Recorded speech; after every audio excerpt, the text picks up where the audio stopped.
Здравейте! В днешното видео ще ви споделя за една идея, която исках да осъществя още миналата година, но тъй като през 2024 бях изключително хаотична в дейностите си, изобщо не успях да стигна до нея и честно казано ми стана доста мъчно тогава, тъй като беше нещо, за което доста силно копнех да направя.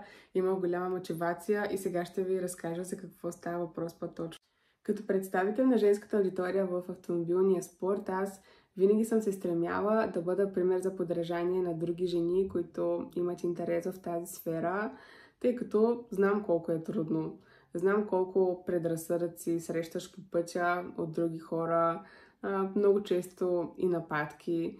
И просто съм наясно с препятствията, които преминаваш само заради това, че ти желаеш нещо, което е различно. Имаш интереси към нещо различно от това на повечето жени. Та затова винаги съм искала да бъда онази мацка, която разбира това, което ти обичаш и просто ти дава кураж да бъдеш себе си. Та предната година си казах, добре, има толкова много жени, които те харесват, които харесват това, което правиш, взимат пример от теб. Защо не създадеш нещо специално за тях? И всъщност много от вас сигурно знаят, че аз имам бранд Drivably, който се занимава с продажбата на дрехи, аксесуари на автомобилна тематика и тунинг части отскоро. Та така да аз имам доста голям опит в целия процес на изграждането на една дреха, особено в автомобилната тематика, да си казах, ти имаш абсолютния пълен потенциал да създадеш нещо прекрасно, което страшно много да се хареса. Накратко концепцията е да създам продукт от готина мацка за готина мацка за всяко момиче, жена, която харесва автомобилния спорт и високите скорости. Това, което ще направя е една тениска. Знам колко семпл звучи като за начало и простовато, но доверете ми се в процеса. За жалост няма как за момента да прехвърля всичко, което си представям в главата ми, но обещавам, че ще стане супер яка. Аз се задействах да го направя това възможно най-бързо, тъй като предстоят два ключови празника. Това са Свети Валентин и 8 март. Така че искам тази тениска да бъде налична и за Свети Валентин, и за 8 март. Свети Валентин е доста скоро и не съм сигурна дали това нещо е реалистично да се случи, но ще дам всичко от себе си. Ето сега и какво си представям. Така, много искам да ви покажа каква е самата идея. Не искам да ви обяснявам, защото просто няма да разберете. Затова седнах и си направих една визуализация. Аз не съм професионален дизайнер, просто исках да си нахвърлям всичко, що съм си измислила. И сега ще ви покажа. Това е скромната визуализация, която успях да си направя. Представям си върху самата тениска да има черно-бяла правоъгълна снимка. Няма да е тази, която виждате тук. Нея съм я сложила просто за показно, за да мога да си позиционирам снимката с останалия текст, който искам да присъства на тениската. Снимката, която искам да сложа върху нея е аз с Нисана, моята състезателна кола. Аз нямам такава снимка, не и по начина, по който си представям тя да бъде композирана. Тук е много важно да кажа, че аз съм далеч от мисълта, че някой ще носи тениска с моето лице на нея. Знам, че това е абсурдно, сигурно дори и майка ми не би го направила. Така че тази снимка на визуализацията е просто да добия представа как би изглеждало нещо подобно. Вече съм се оговорила с професионален фотограф, с който да направим нови снимки.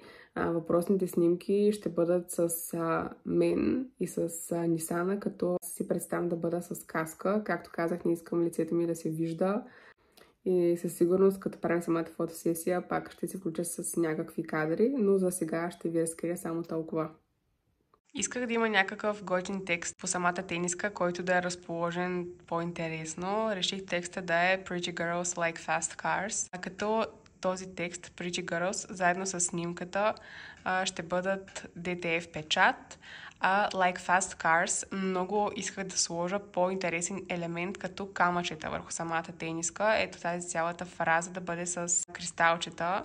Изпратила съм запитване към една такава фирма. Много се надявам да се случат нещата, защото не искам да е някаква посредствена тениска и да има такъв по-откоряващ се елемент в нея. Това е цялостната концепция за тениската, която си представям. Черно, червено, много така феминин енергия. И искрено се надявам, освен на мен, да ви хареса и на вас. Реших да направя видео по процеса на изготвянето на тази тениска, защото никога не съм правила нещо подобно. Даже нямам идея дали това нещо ще се продава добре. Просто реших така да ви споделя как се случват идеите при мен и как ги реализирам, защото не ми се иска просто да пусна един продукт така от нищото. Искам да сте запознати с историята зад него, защото смятам, че така е много по-възможно той да ви докосне. Харесах си два модела оверсайз тениски и сега отивам да ги взема от куриерската фирма, за да ги пробвам и да реша кой модел ще ползвам. Така, това е първата тениска, която ще пробвам.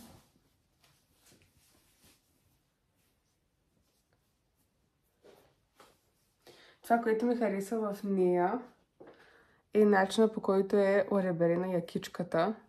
Винаги една тениска, поне лично за мен, изглежда много по-така тежкарска и класи, когато яката ѝ е ореберена по този начин.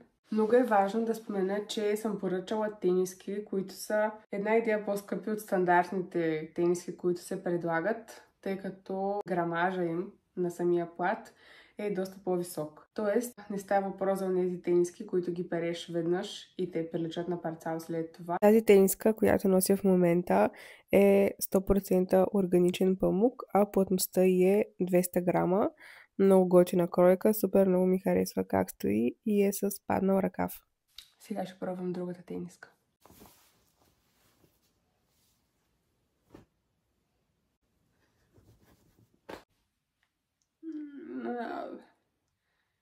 I don't like it.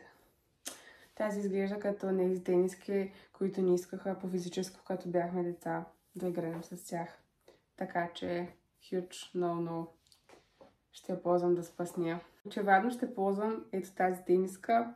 Надявам се и вие да сте съгласни за избора ми. Между другото, тази е доста по-скъпа от тази. Обясням защо. Но просто искам продукта, който направя, да няма компромис с нищо. Нито с материята на самата дреха, нито с печата, който ще е върху нея, както и другите компоненти, нито пък с опаковката. Като цяло си представям всичко да е 100 от 100, да няма компромис с нещо. Здравейте, купих си микрофон и се надявам това значително да подобри звука във видеята ми.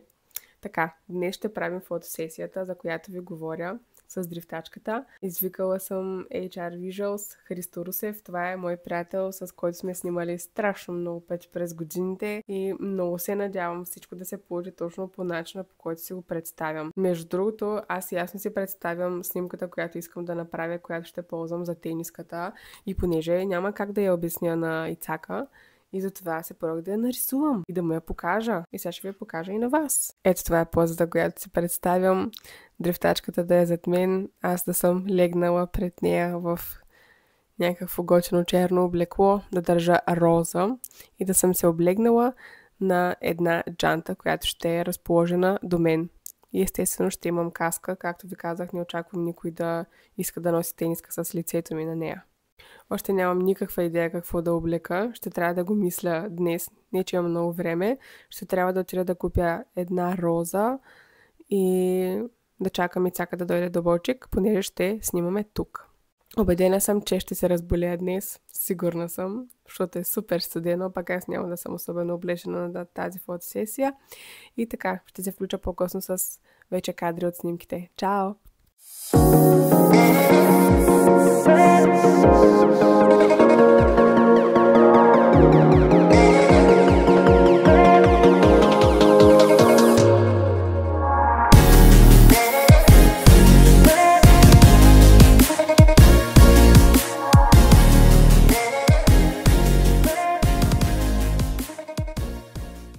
Направихме фотосесията. Дали ми замръзна всеки орган от тялото? Да. Дали се разболях? Естествено. Така, сега ще ви направя една бърза справка какво съм свършила по проекта и какво предстои. Така, първо, имаме тениска, избрала съм кройката, материята, топ. Много ми харесва. Второ, по дизайна. Дизайна вече също е доизкусорен. от тази фирма за камъчетата ми ги изпратиха, вече са готови, изглеждат много добре.